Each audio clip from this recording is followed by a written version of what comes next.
जो इकबाल अमेरिका का हुआ करता था वो कुंद होता जा रहा है।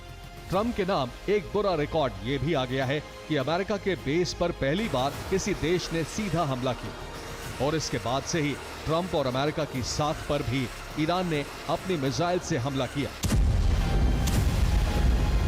और ईरान ने इंटरनेशनल एटॉमिक एनर्जी एजेंसी को कह दिया है कि ईरान न्यूक्लियर प्रोग्राम पर एजेंसी से आगे बात करने से पहले शर्त रखेगा।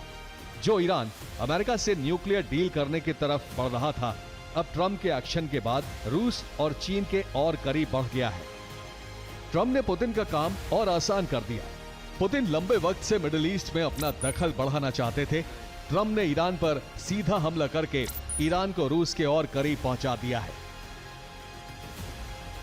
अभी अब राजनीति नए सिरे से गढ़ी जाती नजर आ रही है। लंबे वक्त से एक दूसरे के दुश्मन रहे सऊदी अरब और ईरान भी करीब आते नजर आ रहे हैं। इस तस्वीर पर नजर डालिए। ईरान के विदेश मंत्री अब्बास अरागची सऊदी युवराज मोहम्मद बिन सलमान से जेद्दाह में मिल रहे हैं। ईरान पर इजरायल के हमले के तुरंत बाद सऊदी अरब ने एक बयान जारी कर इस हमले की निंदा की थी और ईरान के लोगों को भाई जैसा बताया था। इजरायल की सऊदी और ईरान दोनों से रिश्ते अच्छे नहीं हैं। ट्रंप और नेतन्याहू दोनों अब इन शिया सुन्नी मुल्कों को करीब आने पर मजबूर कर रहे हैं। नेतन्याहू और ट्रंप अब्राहम अकॉर्ड का दायरा और बढ़ाने की सोच रहे हैं, जिसके जरिए मिडिल ईस्ट के 4 मुल्कों के इजरायल से रिश्ते बेहतर करने का समझौता था, लेकिन सऊदी अरब इस समझौते का हिस्सा नहीं था। जिस तरह से इजराइल ने गाजा में, लेबनान में, सीरिया में और ईरान पर तथा यमन पर हमले किए हैं, उन हमलों की वजह से ये नीतियां कारगर नहीं हो पाई हैं। डोनाल्ड ट्रंप के लिए न सिर्फ ईरान बल्कि रूस भी अनसुलझा मुद्दा बन चुका है। पुतिन को कहकर युद्ध रुकवाने जैसा दावा करने वाले ट्रंप न सिर्फ खाली हाथ हैं, बल्कि यूरोप और यूक्रेन जैसे अपने पुराने साथियों को भी खो चुके हैं। यूक्रेन से हथियारों के लिए सौदेबाजी कर चुके ट्रंप अब फिर से यूक्रेन को हथियार देने को तैयार है, इस बार नेटो साथियों के जरिए। पुतिन के लिए नर्म रवैया रखने वाले डोनाल्ड ट्रंप को पुतिन एक तरह से हताश कर चुके हैं और अब ट्रंप का ऐलान है कि सोमवार को वो रूस पर कोई बड़ा ऐलान करने वाले हैं। 6 महीने में ही डोनाल्ड ट्रंप लौटकर उसी धारा पर आ गए हैं जिसकी वो मुखालफत करते थे। वो जिस तरह खुद को दुनिया का सबसे बड़ा डील मेकर, पीस मेकर बताते थे, हकीकत उससे बिल्कुल उलट है।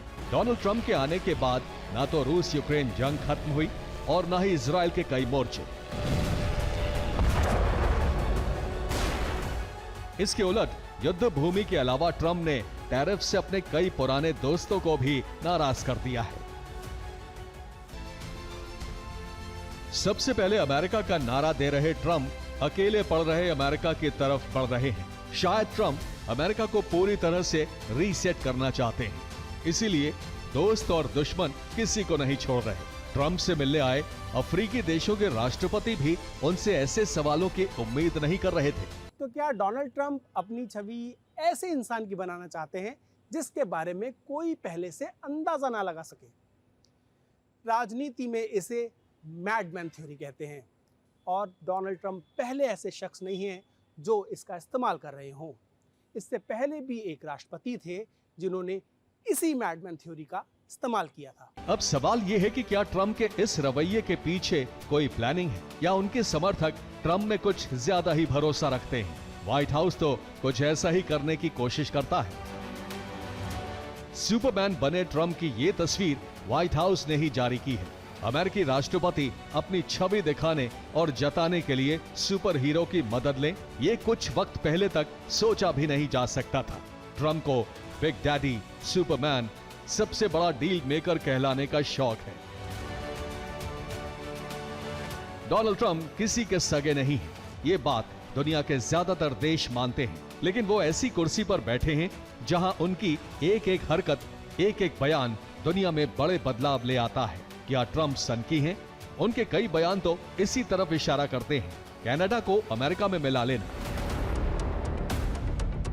ग्रीनलैंड पर कब्जा कर लेना, गाजा में रिविएरा की बात करना, पनामा नहर पर कब्जा करना, ये क्या महज सन की आइडिया है? ट्रंप सत्ता में आते ही 24 घंटों में जंग रोकने की बात करते थे।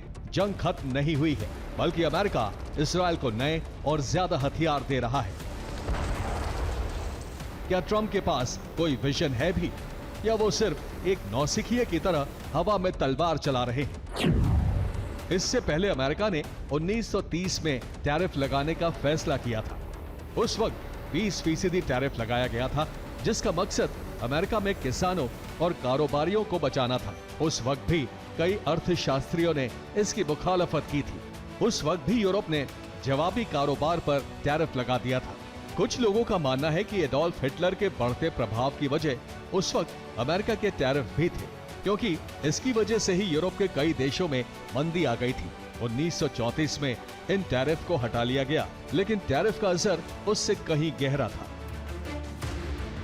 अमेरिकी मीडिया की एनालिसिस के मुताबिक टैरिफ का ऐलान करते वक्त ट्रंप ने कहा था कि वो 9 जुलाई तक 200 डील कर लेंगे, लेकिन अब तक सिर्फ 3 डील ही हो पाई हैं, चीन से, यूके से और वियतनाम से। एक और देश से डील करीब करीब होने ही वाली है। रिपोर्ट कार्ड के मुताबिक तो ट्रंप की धमकियों को भी देश गंभीरता से नहीं ले रहे हैं, और इसीलिए ट्रंप ने कुछ देशों को 1 अगस्त तक की और मोहलत दे दी है। अमेरिका का जो ग्राहक है उसको ज़्यादा महंगी चीज़ों से सामना है, और अगले साल अमेरिका में मध्यावधि चुनाव होने वाले हैं कांग्रेस की 1/3 सीटों के लिए। तो उस समय तक ये परिस्थिति सामने आएगी और ट्रंप साहब की लोकप्रियता में काफ़ी कमी होने की संभावना हो सकती है। ट्रंप को एक चुनौती घर पर भी देखनी पड़ रही है। उनके पुराने साथी और सबसे ज्यादा फंड देने वाले एलॉन मस्क भी बगावत का ऐलान कर चुके हैं। मस्क ने अपनी अलग पार्टी अमेरिका पार्टी बनाने का सार्वजनिक ऐलान कर दिया है, और वो एप्स्टीन फाइल के मुद्दे पर ट्रंप को घेर रहे हैं। जेफरी एप्स्टीन पर आरोप था कि उसके आइलैंड पर बड़े बड़े लोग आते थे, जिनके सामने वो लड़कियों और यहां तक कि नाबालिग बच्चों को भी पेश करता था। उसके आइलैंड पर जाने वाले कौन लोग थे, इसकी लिस्ट ट्रंप के चुनावी मुद्दों में भी शामिल थी। अब ट्रंप इस बारे में बात ही नहीं करना चाहते। मस्क ट्रंप के बिग ब्यूटीफुल बिल और एप्स्टीन फाइल के जरिए डोनाल्ड ट्रंप को परेशान करना चाहते हैं। मस्क साहब ने डॉज की जो अपनी नियुक्ति थी उसका कुछ हद तक गलत इस्तेमाल किया। उन्होंने नासा से जो उनको ठेके मिलने वाले थे, या नासा से जो प्रतिद्वंदिता की आशा थी स्टारलिंक के लिए और अपने प्रोग्राम के लिए, जो स्पेस प्रोग्राम के लिए, उसको उन्होंने कुंठित करने की कोशिश की।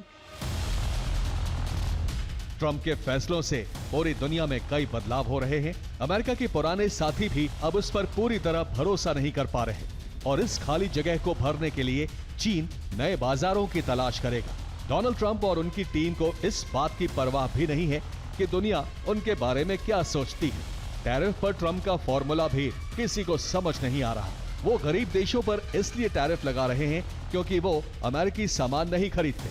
ब्राजील पर इसलिए टैरिफ बढ़ा रहे हैं क्योंकि वहां पूर्व राष्ट्रपति बोल्सोनारो पर केस चलाया जा रहा है। ट्रंप टैरिफ की तलवार को बेतरतीब तरीके से चला रहे हैं, जिससे उनके विरोधी और दोस्त दोनों तरह के मुल्क पूरी तरह कंफ्यूजन में हैं।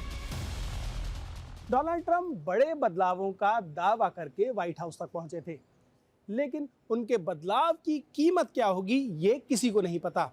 हालांकि अब तक उनके सारे बड़े दावे अधूरे ही साबित हुए हैं, चाहे वो पुतिन पर काबू करना हो, मिडिल ईस्ट में शांति हो या टैरिफ। डोनाल्ड ट्रंप शायद खुद भी नहीं जानते कि उनके आगे का प्लान आखिर कैसा रहेगा।